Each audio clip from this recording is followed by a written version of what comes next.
আমি তো সকালবেলা ঘুম থেকে উঠেই ব্রেকফাস্ট করে বসে পড়েছি ফেসিয়াল করতে।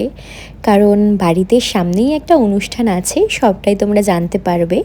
আর দুপুরে আজকে লাঞ্চে খেয়েছিলাম বিরিয়ানি, কারণ এরপর দুদিন পর পর একদম নিরামিষ হবে। তো সেই জন্য আজকে বিরিয়ানি খেয়ে নিয়েছি। তারপর একটু সোনপাপড়ি খেয়েছিলাম।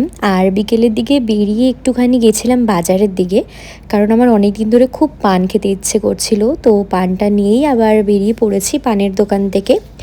আর পানের দোকান থেকে বেরিয়ে আমি একটু চলে গেছিলাম জুতোর দোকানে। আমার জুতোগুলো ছিঁড়ে গেছে, ওটাই ঠিক করতে দিতে গেছিলাম।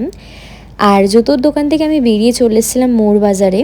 মৌরবাজার থেকে দুটো জিনিস কিনেছি। তারপর আবার গেছিলাম একটু বাজার কলকাতাতে মার সাথে। আর ওখান থেকে আমি একটা নাইট স্যুট কিনেছি। তারপর তো বেরিয়ে পড়েছি বাড়িতে আসার জন্য। আর এই যে কেটে দাঁড়াতে হয়েছে অ্যাজ ইউজুয়াল। আর বাড়িতে এসে দেখলাম এদের দুজনের মারপিট। এরা কিন্তু মা আর ছেলে, তো ভীষণ মারপিট করছিল। আর এরা সবসময় মানে ম্যাক্সিমাম টাইম আমাদের বাড়ির এখানেই থাকে। ও আসলে আমাদের বাড়িতে বিস্কিট খেতে আসে। তো যাই হোক, ওদের মারপিট দেখতে দেখতে হঠাৎ করে দেখলাম, মানে তোমরা আমার ভিডিওতেই দেখতে পারবে, একটা ছেলে সাইকেল নিয়ে আসলো। ছেলেটা না মানে দুবার চক্কর কেটেছে আমাদের এখান থেকে। আমার মা জিজ্ঞেস করলো যে কিছু বলবে, কোনো উত্তর না দিয়ে মানে একদম মানে ভয় পেয়ে ছুটে পালিয়েছে।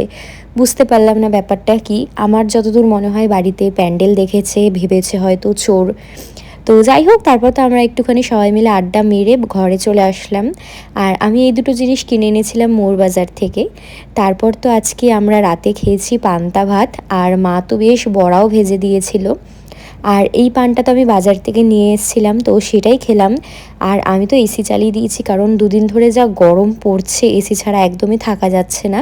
তো চলো, আজকের ভিডিওটা এখানেই এন্ড করছি। ভালো লাগলে অবশ্যই একটা লাইক করে দিও।